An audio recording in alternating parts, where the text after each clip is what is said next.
Vous êtes bien sur Sahel 24 Info. Nous vous remercions pour votre soutien. N'oubliez pas de vous abonner.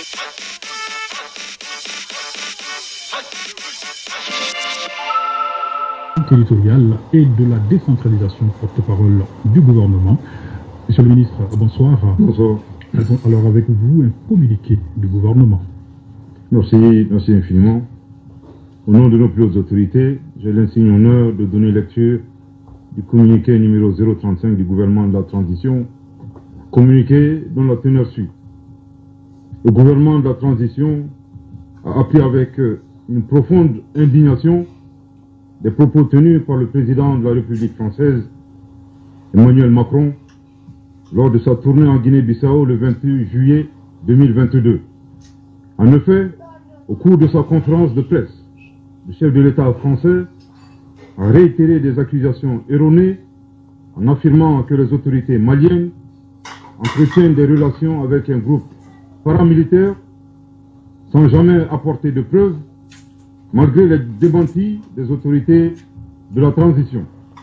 Pire, dans ses propos, il a évoqué l'exercice de la violence par les autorités maliennes, ciblant une ethnie spécifique de notre nation. Le gouvernement de la transition condamne avec la dernière rigueur ces propos haineux, diffamatoires du président français et prend à témoin l'opinion nationale et internationale sur ces accusations graves qui sont de nature à susciter la haine ethnique et à porter atteinte au vivre ensemble, à la cohésion ainsi qu'à l'harmonie entre les Maliens. Il est important que le président Macron se remémore constamment le rôle négatif et la responsabilité de la France dans le génocide des Tutsis au Rwanda, un événement qui attriste encore toute l'humanité. À ce sujet, et de manière prémonitoire, après avoir décelé le dessein des autorités françaises d'entretenir la haine ethnique au Mali, le gouvernement de la transition a demandé d'une part à l'ambassadeur de France de quitter le territoire malien et d'autre part a suspendu les médias France 24 et Radio France Internationale se comportant comme la radio des 1000 collines en République du Mali.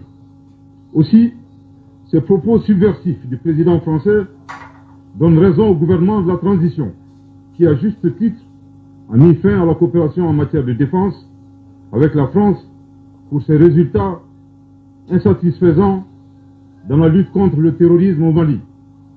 En outre, la France, qui a toujours œuvré à la division et à la partition de notre pays, est mal placée pour donner des leçons au Mali.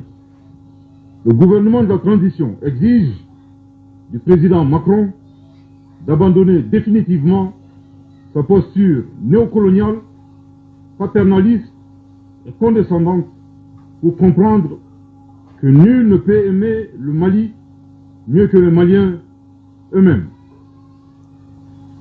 Je répète, le gouvernement de la transition exige du président Macron d'abandonner définitivement sa posture néocoloniale, paternaliste et condescendante pour comprendre que nul ne peut aimer le Mali mieux que les Maliens eux-mêmes.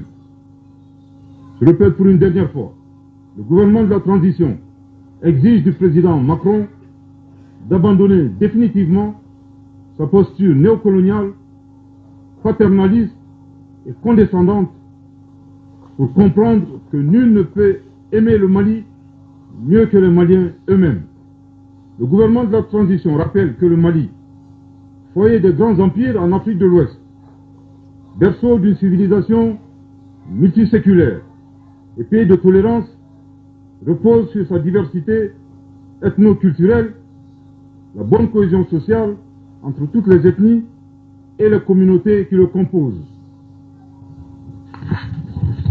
Force est de reconnaître que ces dernières années, le tissu social a été dégradé à cause des conflits communautaires qui sont instrumentalisés par des groupes terroristes et leurs sponsors étatiques étrangers.